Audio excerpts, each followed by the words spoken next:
राधे राधे दोस्तों, मैं विशाल लेकर के आया हूँ इस चैप्टर के 60 वीवीआई ऑब्जेक्टिव जो बोर्ड एग्जाम में बार बार पूछे जाते हैं। यकीन मानिए, अगर आप इन प्रश्नों को कर लेते हैं तो आपका यहाँ से एक भी प्रश्न गलत होने वाला नहीं है। तो चलिए चलते हैं प्रश्नों की ओर। तो पहला प्रश्न है कि प्रकाश के परावर्तन के कुल कितने नियम होते हैं। देखिए 2015 में भी पूछा गया है, 20 में भी पूछा गया और 24 में भी पूछा गया है। तो फटाफट बताइए कि प्रकाश के परावर्तन के कुल कितने नियम होते हैं।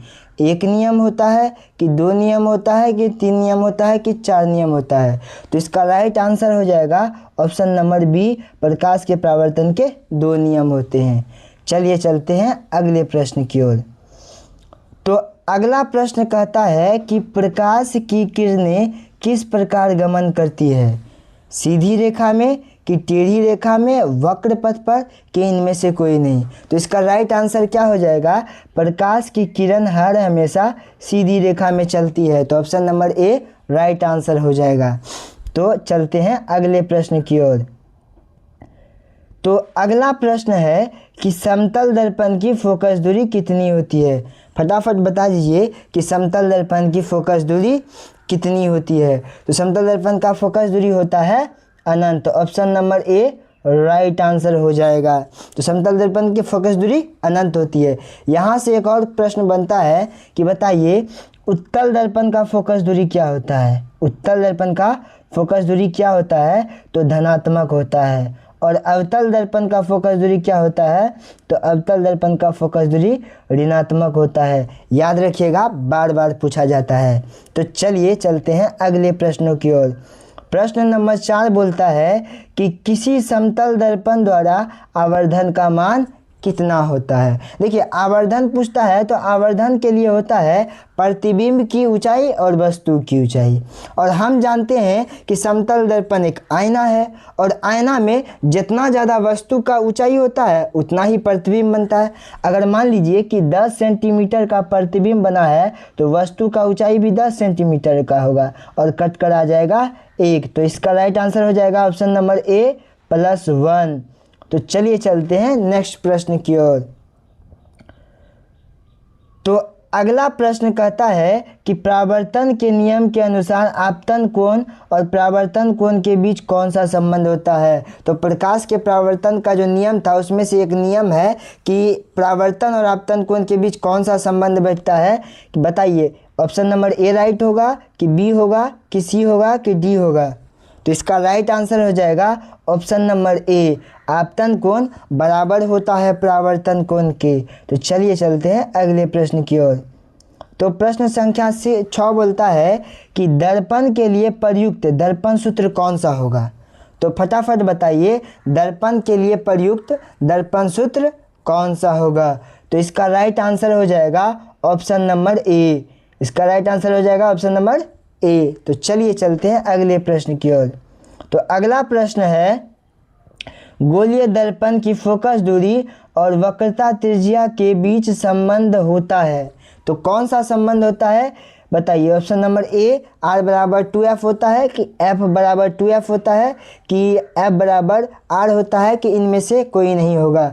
तो देखिए हम जानते हैं कि फोकस दूरी जो है वक्रता त्रिज्या की आधी होती है। अब देखिए यहाँ ऐसा कोनो ऑप्शन दिया नहीं है तो यहीं आदमी फंस जाता है। तो हम करेंगे क्या, तो इस 2 को हम भेज देंगे इधर। तो मेरा हो जाएगा r बराबर 2f। 2 भगा में है तो उधर जाएगा गुना में। तो देखिए r बराबर 2f कहाँ है, तो ऑप्शन नंबर ए। तो इसका राइट आंसर हो जाएगा ऑप्शन नंबर ए। तो चलिए चलते हैं अगले प्रश्न की ओर।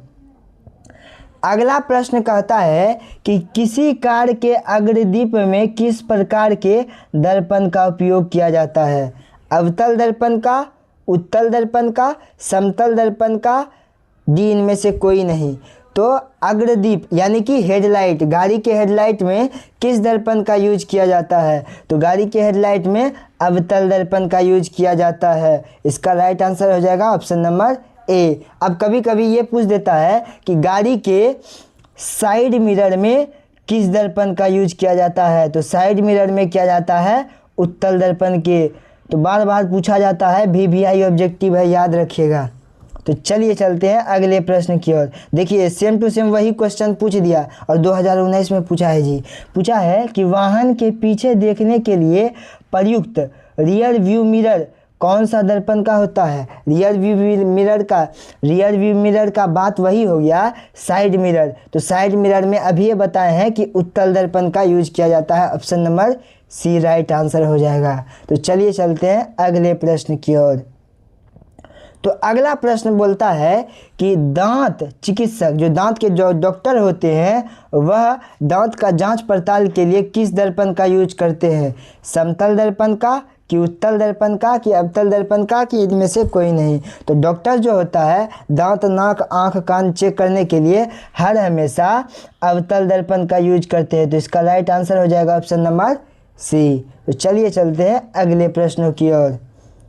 तो अगला प्रश्न पूछता है कि अवतल दर्पण में आवर्धन का मान कब बढ़ता है। तो अवतल दर्पण, देखिए अवतल दर्पण होता कैसा है, तो ऐसा होता है। आवर्धन का मान कब बढ़ता है जानते हैं, जब आप फोकस की ओर जाइएगा तब आवर्धन का मान बढ़ता ही जाता है। क्यों, जब आप फोकस और ध्रुव के बीच खड़ा होइएगा ना, तो इसका जो है सीधा सीधा प्रतिबिंब बनता है और बड़ा बनता है। तो आवर्धन का मान बड़ा बनेगा जब प्रतिबिंब ज़्यादा ऊंचाई का होगा।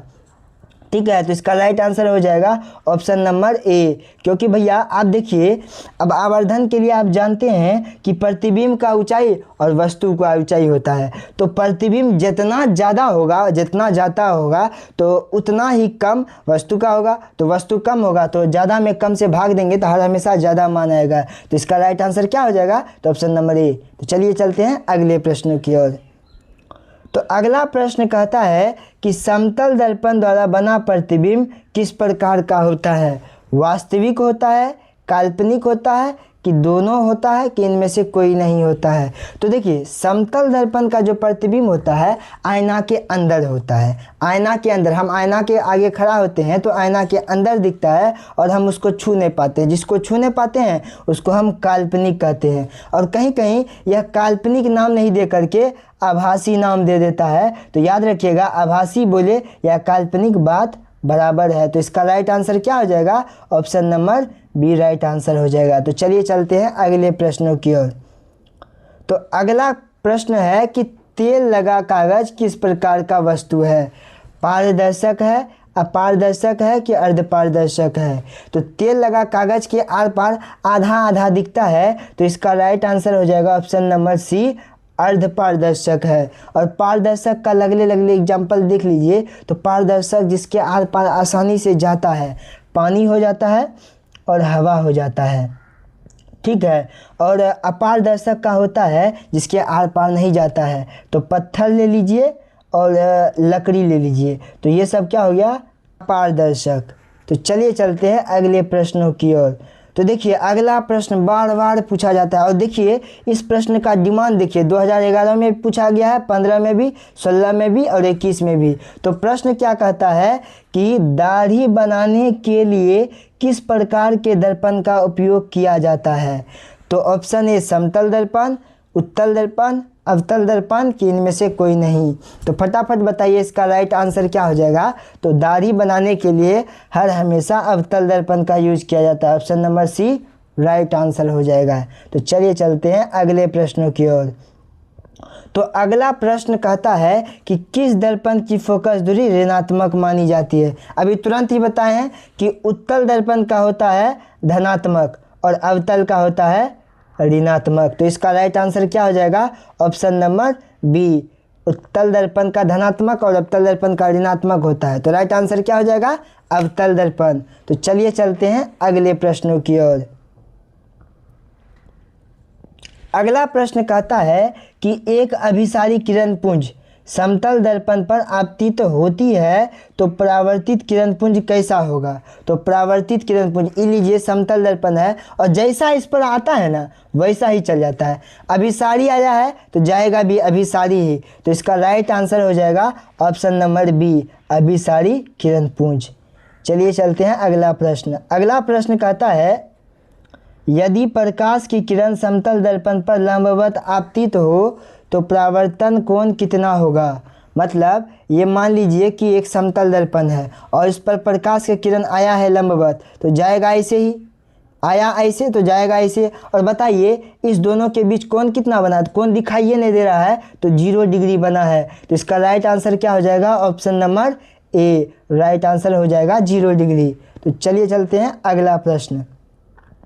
अगला प्रश्न क्या कहता है कि यदि किसी अवतल दर्पण की फोकस दूरी 20 सेंटीमीटर हो तो उसकी वक्रता त्रिज्या कितनी होगी। मतलब फोकस दूरी दे दिया है, f का मान दिया है 20 सेंटीमीटर और वक्रता त्रिज्या बराबर क्या होता है यही निकालना है। तो आप जानते हैं f बराबर होता है r/2। और देखिए हमको निकालना है वक्रता त्रिज्या, तो 2 को इधर भेज दीजिए, तो r बराबर 2f और f का मान 20 है, तो यहाँ से क्या हो जाएगा 20 गुना 2 कीजिएगा तो 40 सेंटीमीटर हो जाएगा। तो इसका राइट आंसर हो जाएगा ऑप्शन नंबर सी 40 सेंटीमीटर। तो अब चलते हैं अगले प्रश्न की ओर। तो अगला प्रश्न पूछा है कि अवतल दर्पण की फोकस दूरी चिन्ह प्रॉपर्टी के अनुसार कैसी होती है। फिर तो अवतल दर्पण के लिए क्या बताए थे, अवतल दर्पण के लिए नेगेटिव होता है, उत्तल दर्पण के लिए पॉजिटिव होता है, और समतल के लिए पूछेगा तो क्या हो जाएगा, समतल के लिए पूछेगा तो अनंत हो जाएगा। अब यहाँ पूछा क्या था कि अवतल दर्पण की फोकस दूरी का चिन्ह प्रॉपर्टी बताना है, तो इसका राइट आंसर हो जाएगा ऑप्शन नंबर बी ऋणात्मक। तो चलिए चलते हैं अगले प्रश्नों की ओर। तो अगला प्रश्न कहता है कि उत्तल दर्पण की फोकस दूरी चिन्ह प्रॉपर्टी के अनुसार कैसी होती है। अभी तुरंते बताए हैं कि उत्तल दर्पण हर हमेशा धनात्मक होता है, तो इसका राइट आंसर क्या हो जाएगा ऑप्शन नंबर ए धनात्मक। तो चलिए अब चलते हैं अगले प्रश्नों की ओर। तो अगला प्रश्न कहता है कि किस दर्पण से में दूर की स्थित वस्तु का प्रतिबिंब सदैव सीधा बनता है। तो सीधा एक ही दर्पण होता है कि 2 दर्पण होता है, यानी कि केवल अवतल दर्पण कि केवल उत्तल दर्पण कि केवल समतल दर्पण कि समतल तथा उत्तल। तो याद रखिएगा उस में जो होता है हर हमेशा सीधा बनता है, यानी कि सीधा उस मतलब उसे उत्तल 100 से समतल, तो उत्तल होगा समतल होगा बनेगा सीधा प्रतिबिंब। तो इसका राइट आंसर हो जाएगा ऑप्शन नंबर डी समतल या उत्तल में। तो चलिए चलते हैं अगले प्रश्न की ओर। तो अगला प्रश्न देखिए 2022 में पूछता है कि किस दर्पण में हमेशा वस्तु की अपेक्षा छोटा प्रतिबिंब होता है। यानी कि अब अगर वस्तु इतना है तो उसमें छोटा प्रतिबिंब बनेगा इतना गो का। ऐसा कौन सा दर्पण है बताना है। तो इसका उत्तल दर्पण होगा कि अवतल होगा कि समतल होगा कि इनमें से कोई नहीं, फटाफट बताइए इसका राइट आंसर क्या हो जाएगा। तो इसका राइट आंसर हो जाएगा हमारा उत्तल दर्पण, option number A right answer हो जाएगा। उत्तल दर्पण में छोटा बनता है, अवतल दर्पण में छोटा भी बनता है बड़ा भी बनता है और समतल में बराबर बनता है। तो चलिए चलते हैं अगले प्रश्नों की ओर। तो अगला प्रश्न कहता है कि यदि किसी प्रतिबिंब का आवर्धन ऋणात्मक हो तो उस प्रतिबिंब की प्रकृति कैसी होती है। तो क्या होगा वही बताना है, वास्तविक उल्टा होगा, वास्तविक सीधा होगा, काल्पनिक सीधा होगा कि काल्पनिक उल्टा होगा। अब देखिए अवतल दर्पण में क्या होता है कि मान लीजिए वस्तु अगर ऐसे है तो प्रतिबिंब उसका नीचे बनता है, यानी वस्तु अगर पॉजिटिव यानी ऊपर में जानते हैं वाई एक्सिस में प्लस होता है और नीचे में माइनस होता है, तो प्रतिबिंब कैसे बन जाएगा, इसका आवर्धन आएगा तो माइनस बट्टे प्लस आ जाएगा, काहे कि नीचे प्रतिबिंब है ऊपर जो है वस्तु था, तो इसके अनुसार माइनस हो जाएगा। तो कब, जब वस्तु कैसा होगा, वास्तविक होगा और उल्टा होगा। तो देखिए हम कि कैसे यहाँ पर वस्तु यहाँ था तो प्रतिबिंब इसके नीचे बन रहा था, तो सीधा नहीं यह उल्टा था। तो इसका राइट आंसर हो जाएगा वास्तविक और उल्टा, option number A right answer हो जाएगा। तो चलिए चलते हैं अगले प्रश्नों की ओर। तो अगला प्रश्न कहता है कि अवतल दर्पण द्वारा वास्तविक उल्टा समान आकार का प्रतिबिंब प्राप्त करने के लिए वस्तु को कहाँ रखा जाना चाहिए। 2021 में पूछा है, ध्रुव पर रखा जाना चाहिए, फोकस पर, वक्रता केंद्र पर कि अनंत पर। तो इसका राइट आंसर हो जाएगा ऑप्शन नंबर सी वक्रता केंद्र पर। अगर आप रखते हैं तो हर हमेशा वस्तु का जितना वस्तु का ऊंचाई होगा उतना प्रतिबिंब का ही ऊंचाई होगा, तो बराबर बनता है। तो चलिए अब चलते हैं अगले प्रश्नों की ओर। तो अगला प्रश्न कहता है कि पता है कि प्रकाश किसका एक रूप है, फटाफट बताइए प्रकाश किसका एक रूप है। तो बल का है कि ऊर्जा का है कि कार्य का है कि शक्ति का है। तो इसका राइट आंसर हो जाएगा बी, प्रकाश ऊर्जा का एक रूप है। तो चलिए चलते हैं अगले प्रश्नों की ओर। तो अगला प्रश्न कहता है कि प्रकाश किस प्रकार की ऊर्जा है, विकिरण ऊर्जा है, यांत्रिक ऊर्जा है, ऊष्म ऊर्जा है कि इनमें से कोई नहीं। तो इसका राइट आंसर हो जाएगा ए, प्रकाश एक प्रकार का विकिरण ऊर्जा है। तो चलिए अब चलते हैं अगले प्रश्नों की ओर। तो अगला प्रश्न पूछा है कि प्रकाश तरंगे किस प्रकार की होती है। बहुत बार पूछा है प्रकाश की तरंगे किस प्रकार की होती है, तो फटाफट बताइए प्रकाश की तरंगे कैसी होती है। तो इसका राइट आंसर हो जाएगा बी, प्रकाश की तरंगे विद्युत चुंबकीय तरंगे होती है, यानी विद्युत और चुंबक क्षेत्र उत्पन्न के कारण ही प्रकाश चलता है। तो चलिए अब चलते हैं अगले प्रश्नों की। अगला प्रश्न कहता है कि प्रकाश तरंगों के गमन के लिए माध्यम की आवश्यकता होती है या नहीं होती है। तो हम जानते हैं जब प्रकाश वायुमंडल से धरती पर आता है तो उसके मार्ग में कुछ भी नहीं होता है, तो माध्यम की आवश्यकता नहीं होती है। Option number B right answer हो जाएगा। चलिए चलते हैं अगले प्रश्न की ओर।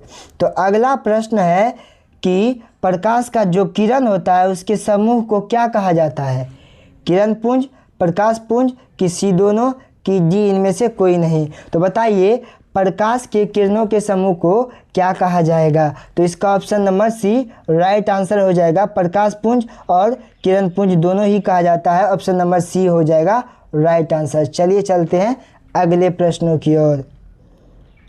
तो अब कहता है कि छाया बनने के मुख्य कारण क्या है, परावर्तन, अपवर्तन, प्रकाश का सीधा रेखा में गमन करना कि प्रकीर्णन। तो इसका राइट आंसर हो जाएगा सी, जब तक प्रकाश सीधा रेखा में गमन नहीं करेगा तो छाया नहीं बनेगा, तो प्रकाश का सीधा रेखा में गमन करना चाहिए। चलिए चलते हैं अगले प्रश्नों की ओर। अब देखिए अगला प्रश्न कहता है कि समतल दर्पण में पी को देखने पर वह कैसा दिखाई देता है। तो समतल दर्पण में अगर आप पी को देखिएगा तो वह क्यू के जैसा दिखाई देगा। Option number C right answer. अब आप कैसे देख सकते हैं, एक पेपर ले लीजिए और पेपर में एक साइड आप पी लिखिए और उसके पीछे से देखिएगा तो वह आपको क्यू दिखाई देगा। तो चलिए चलते हैं अगले प्रश्न की ओर। तो अगला प्रश्न कहता है कि उत्तल दर्पण द्वारा बना प्रतिबिंब कैसा होता है। तो उत्तल दर्पण का हर हमेशा कैसा प्रतिबिंब बनता है, तो उसमें बनता है काल्पनिक। कैसा बनता है, काल्पनिक। और देखिए क्या क्या बोला है, तो ऑप्शन देखते हैं हम। तो बोला है कि वास्तविक और उल्टा होगा, ये तो हो ही नहीं सकता है। वास्तविक और सीधा होगा तो ये भी नहीं हो सकता है। काल्पनिक और सीधा होगा कि काल्पनिक और उल्टा होगा, काल्पनिक के साथ कभी उल्टा हो ही नहीं सकता है, काल्पनिक और सीधा बनता है। Option number C right answer हो जाएगा। अब देखिए अब कैसे याद रखिएगा, बाऊ याद रखिएगा, बाऊ से याद रखिएगा, बाऊ से वास्तविक और उसे उल्टा, वास्तविक के साथ उल्टा का जोड़ी लगता है और काल्पनिक के साथ सीधा का, यानी कि काश याद रखिएगा ना, काश, काश के साथ जो होता है सीधा जोड़ी लगता है। कहता है का से काल्पनिक, स्व से सीधा, काल्पनिक घर हमेशा सीधा बनाता है। तो इसका right answer option number C हो जाएगा। चलिए चलते हैं अगले प्रश्नों की ओर। तो अगला प्रश्न पूछता है कि काल्पनिक प्रतिबिंब की प्रकृति कैसी होती है। अब ये बताए हैं काल्पनिक, काश याद रखिएगा, काश से क्या होता है, काश से काल्पनिक, सौ से सीधा, तो इसका हो जाएगा सीधा। Option number A right answer. चलिए चलते हैं अगले प्रश्नों की ओर। तो अगला प्रश्न कहता है कि अवतल दर्पण में वस्तु फोकस और ध्रुव के बीच हो तो प्रतिबिंब कैसा होगा। फोकस और ध्रुव के बीच होगा, अवतल दर्पण है और यहाँ है फोकस और यहाँ है ध्रुव पी, तो इसके बीच में अगर वस्तु होगा तो कैसा बनता है, तो हर हमेशा काल्पनिक और बड़ा बनता है और इसमें सीधा बनता है प्रतिबिंब। तो क्या हो जाएगा इसका, option number B right answer हो जाएगा, काल्पनिक और बड़ा। तो चलिए चलते हैं अगले प्रश्नों की ओर। अगला प्रश्न सेम क्वेश्चन दोहरा दिया है कि समतल दर्पण द्वारा प्राप्त आवर्धन का मान क्या होता है। तो इसका राइट आंसर हो जाएगा ऑप्शन नंबर ए +1। तो चलिए चलते हैं अगले प्रश्नों की ओर। तो अगला प्रश्न है, ये देखिए बहुत बार पूछा है कि सूरज से आने वाली प्रकाश पुंज या किरण पुंज कैसी होती है, अपसारी, अभिसारी, समांतर, कि इनमें से कोई नहीं। तो सूरज जो है, सूरज से हर हमेशा एक समांतर प्रकाश किरण आता है। तो इसका राइट आंसर हो जाएगा ऑप्शन नंबर सी, समांतर प्रकाश पुंज। तो चलिए चलते हैं अगले प्रश्नों की ओर। तो अगला प्रश्न देखिए पूछा है कि सोलर कुकर में किस प्रकार के दर्पण का उपयोग किया जाता है। तो याद रखिएगा, दाढ़ी हो या पूछ दे डॉक्टर किस चीज़ में चेक करते हैं, या पूछे सोलर कुकर, तो तीनों के लिए हर हमेशा अवतल ही दर्पण होगा। तो option number A right answer हो जाएगा, अवतल दर्पण। तो चलिए चलते हैं अगले प्रश्नों का। तो देखिए ये क्वेश्चन बोला है, परावर्तन के नियम से I बराबर R किन पर लागू होता है? केवल समतल पर, अवतल पर, उत्तल पर, तो सभी प्रकार पर। तो इसका राइट आंसर हो जाएगा ऑप्शन नंबर डी, सभी प्रकार के दर्पणों पर लागू होता है। तो चलिए चलते हैं अगले प्रश्नों का। देखिए अब अगला क्वेश्चन पूछा है कि टॉर्च से निकलने वाली प्रकाश किरण कैसा होता है। अब मान लीजिए कि कोई टॉर्च है, टॉर्च से प्रकाश किरण ऐसे निकलता है और चारों तरफ फैलते जाता है, ठीक है। तो ऐसे फैलते जाता है तो उसको बोलते हैं हम अपसारी किरण पुंज। इसका राइट आंसर हो जाएगा ऑप्शन नंबर बी। तो चलिए चलते हैं अगले प्रश्नों की। तो अगला प्रश्न कहता है वास्तविक प्रतिबिंब की प्रकृति कैसी होती है। तब शुरू में बताए थे बाबूजी, याद रखिएगा। तो ब से वास्तविक होता है, उसे उल्टा होता है, जिसका option number B right answer हो जाएगा। और काल्पनिक का पूछेगा तो काश याद रखिएगा, काश हम भी मिल जाते तुमसे, तो काश से काल्पनिक, असौ से सीधा हो जाएगा। तो इसके लिए राइट आंसर क्या हो जाएगा? उल्टा, option number B right answer. तो चलिए चलते हैं अगले प्रश्नों की ओर। अगला प्रश्न कहता है कि बताइए आभासी प्रतिबिंब, आभासी बोले या काल्पनिक, प्रतिबिंब की प्रकृति कैसी होती है। अभी तुरंत बताएं, काल्पनिक बोला ना, तो का से याद रखिएगा, का से काल्पनिक, सौ से सीधा। तो option number A right answer हो जाएगा इसका। तो चलिए चलते हैं अगले प्रश्नों की ओर। अगला प्रश्न कहता है कि उत्तल दर्पण का दृष्टि क्षेत्र कैसा होता है। भाई छोटी सी चीज़ में वह बहुत बड़ा चीज़ देख लेता है, तो देखने का क्षमता बहुत दूर तक होता है, बहुत बड़ा होता है। तो इसका राइट आंसर हो जाएगा option number A, right answer बहुत बड़ा हो जाता है। तो चलिए अब चलते हैं अगले प्रश्नों की ओर। तो अगला प्रश्न है कि दर्पण का ध्रुव किसे कहते हैं। दर्पण का जो ध्रुव होता है, देखिए ई दर्पण है और दर्पण का ही बिंदु ध्रुव कहलाता है पी। तो किसको कहते हैं? दर्पण के केंद्र बिंदु को कहते हैं, दर्पण के किनारे को कहते हैं, फोकस को कहते हैं, कि इनमें से किसी को नहीं। तो अब देखिए दर्पण का ही जो है देखा जाए तो केंद्र बिंदु है। कौन सा है? तो केंद्र बिंदु है। Option number A right answer हो जाएगा, दर्पण के केंद्र बिंदु को कहते हैं। तो चलिए चलते हैं अगले प्रश्नों की ओर। तो अगला प्रश्न कहता है कि गोलीय दर्पण का मुख्य अक्ष क्या होता है। ध्रुव और वक्रता केंद्र को मिलाने वाली रेखा होता है, फोकस और ध्रुव को मिलाने वाली रेखा होता है, वक्रता केंद्र और फोकस को मिलाने वाली रेखा होता है, कि इनमें से कोई नहीं। तो इसका राइट आंसर हो जाएगा ऑप्शन नंबर ए, ध्रुव और वक्रता केंद्र को मिलाने वाली रेखा होता है। क्यों? क्योंकि आप मान लीजिए कि ई है एक दर्पण और यहाँ है ध्रुव और सबसे इधर होता है वक्रता केंद्र, तो ध्रुव और वक्रता केंद्र को मिलाने वाली रेखा होता है। Option number A right answer हो जाएगा। चलिए चलते हैं अगले प्रश्नों की ओर। तो अगला प्रश्न कहता है कि अवतल दर्पण का मुख्य फोकस किसे कहते हैं। अवतल दर्पण का मुख्य फोकस किसे कहते हैं? ऑप्शन नंबर ए है कि समांतर किरणें परावर्तन के बाद मिलती है, जहाँ किरणें अपवर्तित होती है, दर्पण के केंद्र को कहते हैं, कि इनमें से कोई नहीं। अब जानते हैं अगर मुख्य फोकस पे आता है तो वह समांतर पर जाके मिलेगा, तो समांतर पे जाके मिलेगा। तो इसका राइट आंसर हो जाएगा ऑप्शन नंबर ए, बार बार पूछा है। चलिए चलते हैं अगले प्रश्नों की ओर। तो अगला प्रश्न वही है कि अवतल दर्पण में वस्तु अनंत पर होने पर प्रतिबिंब कहाँ बनता है। तो फोकस पे बनेगा, वक्रता केंद्र पर बनेगा, कि ध्रुव पर बनेगा, कि अनंत पर। तो फटाफट बताइए इसका राइट आंसर क्या हो जाएगा। तो इसका राइट आंसर हो जाएगा ए, फोकस पर बनेगा। किस पर बनेगा? फोकस पर। तो चलिए चलते हैं अगले प्रश्नों की ओर। अब अगला प्रश्न कहता है कि उत्तल दर्पण में प्रतिबिंब सामान्यतः कहाँ बनता है। प्रतिबिंब हर हमेशा कहाँ बनता है?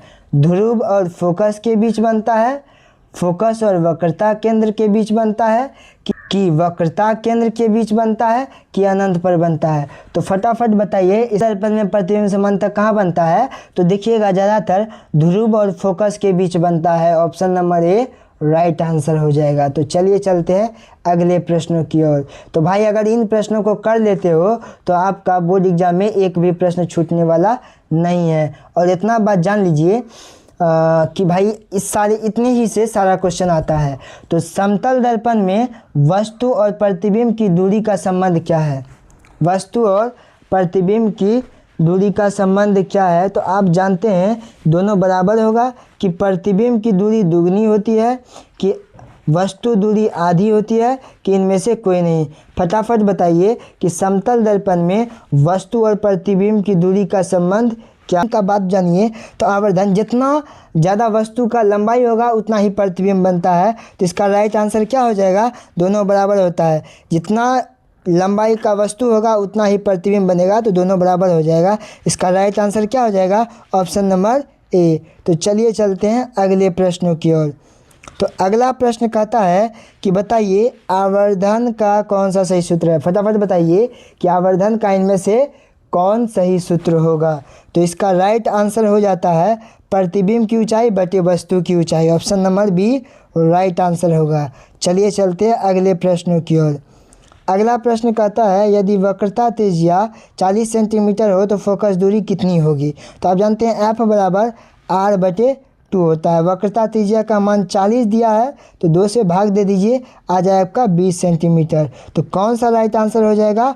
ऑप्शन नंबर ए 20 सेंटीमीटर इसका राइट आंसर हो जाएगा। चलिए चलते हैं अगले प्रश्नों की ओर।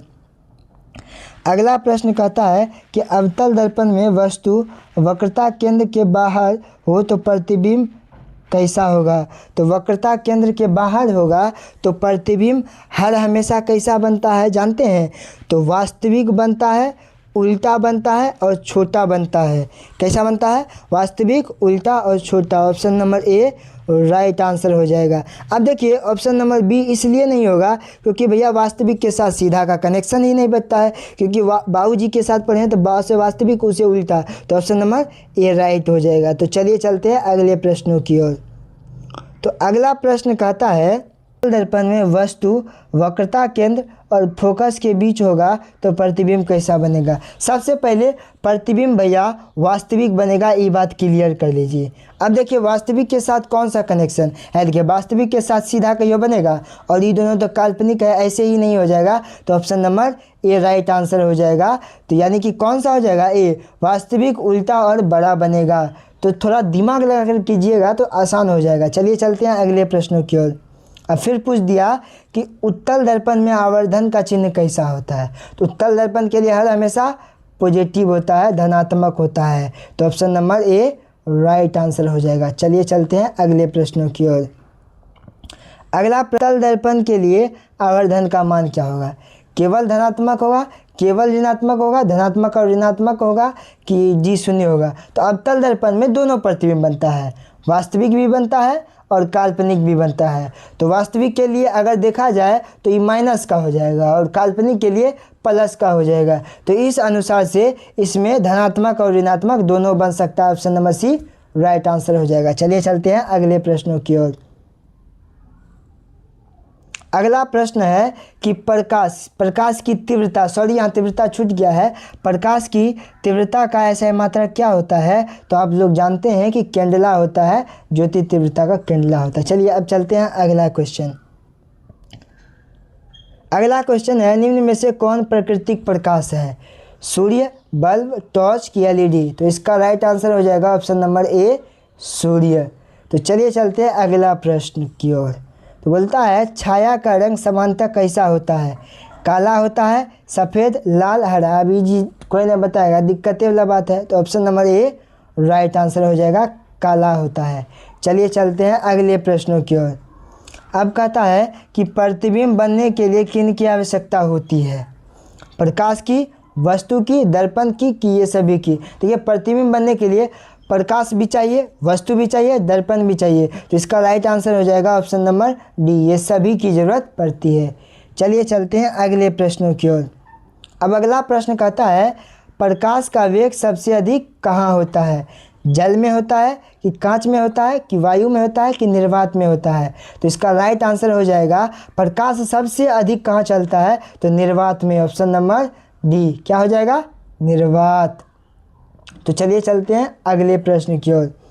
तो अगला प्रश्न है, प्रकाश का स्वभाव कैसा होता है?